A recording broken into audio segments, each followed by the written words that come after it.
नमस्कार दोस्तों, आपका स्वागत है study in deep education hub में।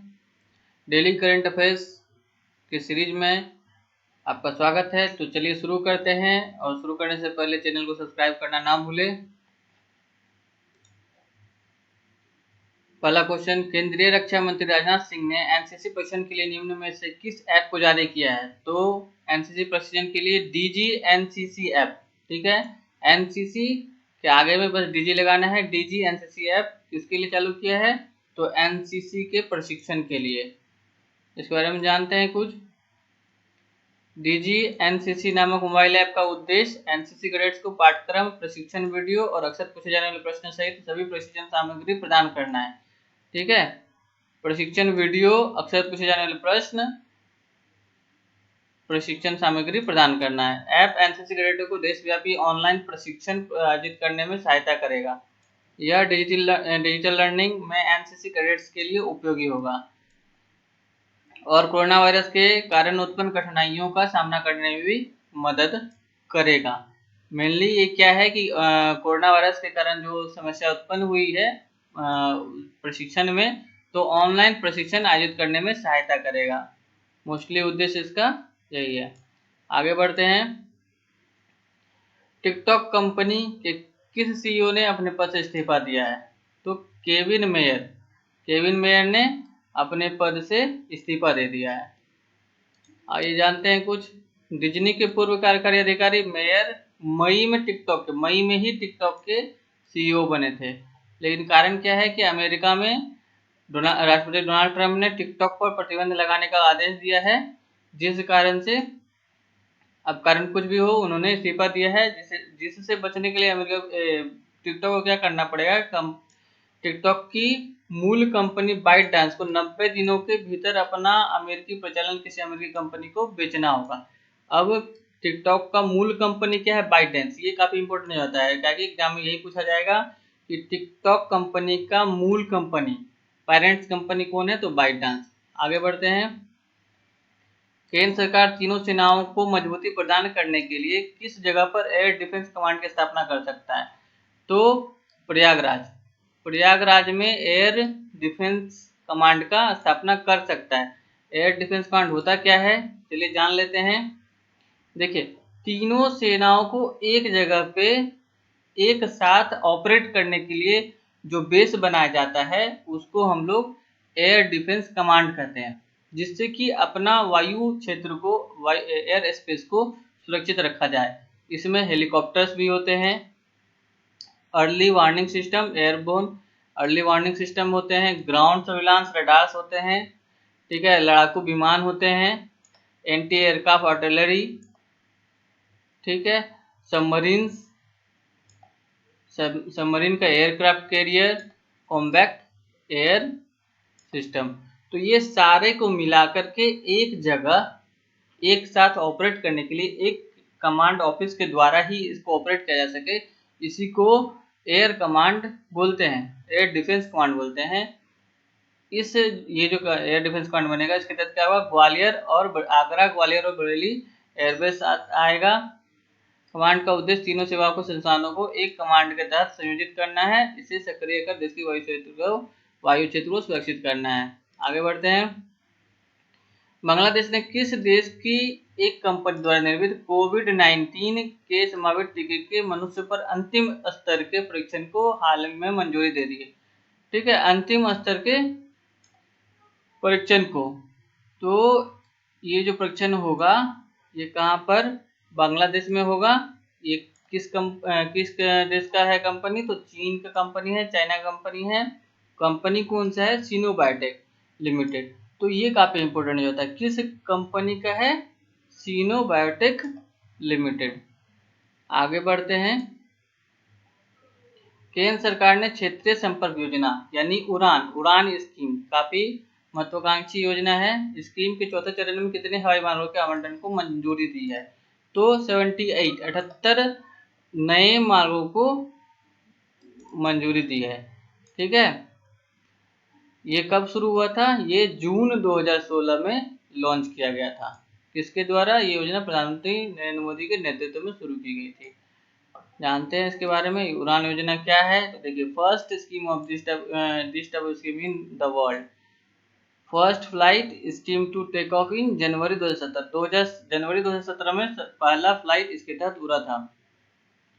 अ cap of RS 2500, 2500 fix for 1 hour, 1 घंटे के लिए 2500 रुपये फिक्स कर दिया गया था। Commercial flight for distance up to 500 kilometre के लिए 2500 रुपये। इसके तहत देखिए 108 एयरपोर्ट उड़ान 1 और उड़ान 2 के अंतर्गत बनाए जा चुके हैं।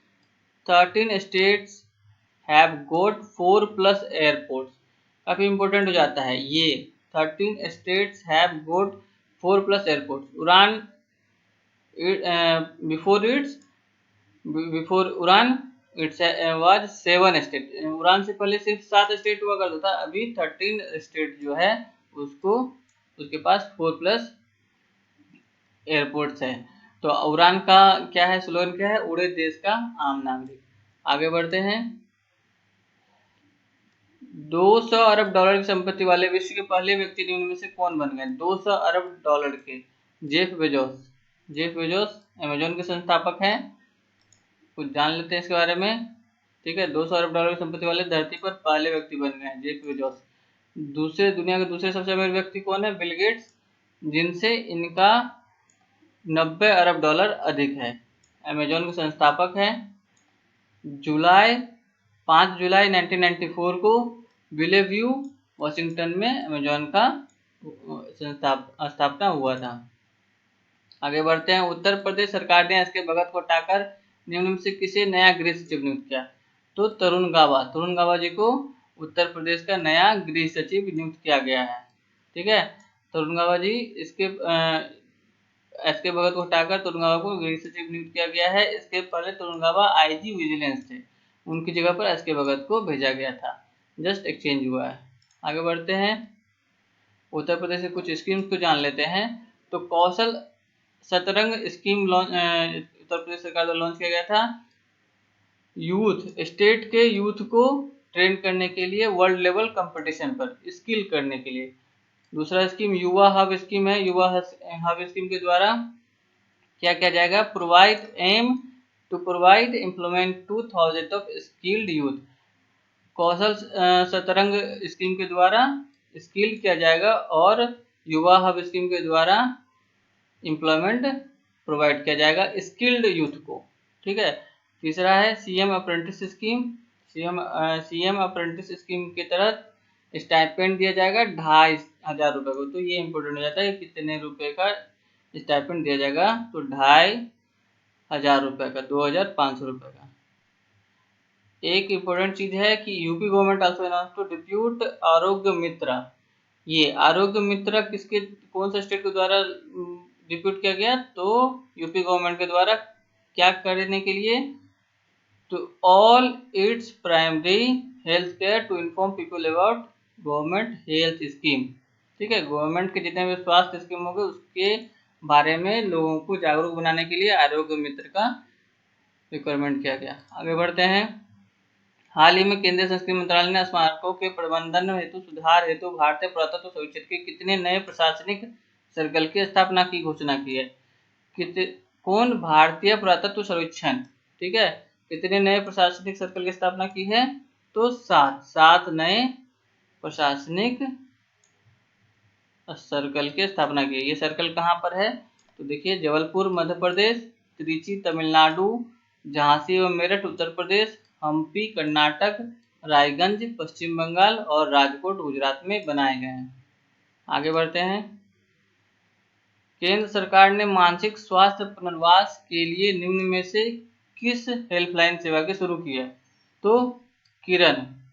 ठीक है, किरण हेल्पलाइन सेवा की शुरुआत किसके लिए की है? केंद्र सरकार ने मानसिक स्वास्थ्य पुनर्वास के लिए। ठीक है, हेल्पलाइन के बारे में थोड़ा जान लेते हैं।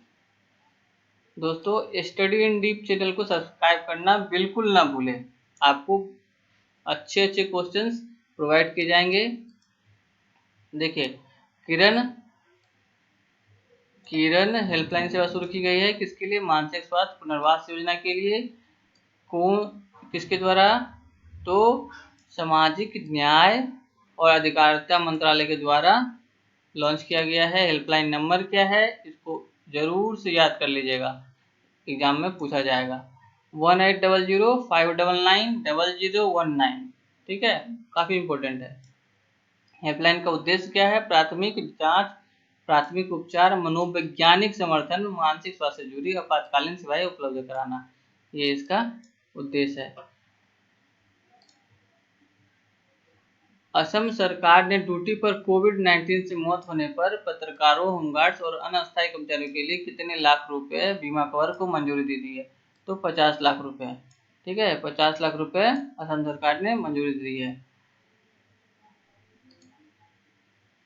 देखिए, असम सरकार ने कोविड-19 से मरने वाले पत्रकारों, होमगार्डों के जवान और अन्य अस्थायी कर्मचारियों के लिए 50 लाख रुपए बीमा कवर की मंजूरी दी है। मंत्रिमंडल ने साथ ही ग्रुप 3 व ग्रुप 4 की सरकारी नौकरी के लिए अधिकतम आयु सीमा 2 साल बढ़ाकर 40 वर्ष करने की भी स्वीकृति दी है। ये काफी इंपोर्टेंट हो जाता है, किस स्टेट ने 2 साल आयु सीमा ग्रुप 3 और ग्रुप 4 सरकारी नौकरी में बढ़ा दी है? तो असम सरकार। ठीक है दोस्तों, इस चैनल को सब्सक्राइब करना ना भूलें। स्टडी एंड डीप जरूर सब्सक्राइब करें और अपने तैयारी को बूस्टअप करें। Thank you for watching. Thanks and all the best for examination. Good luck.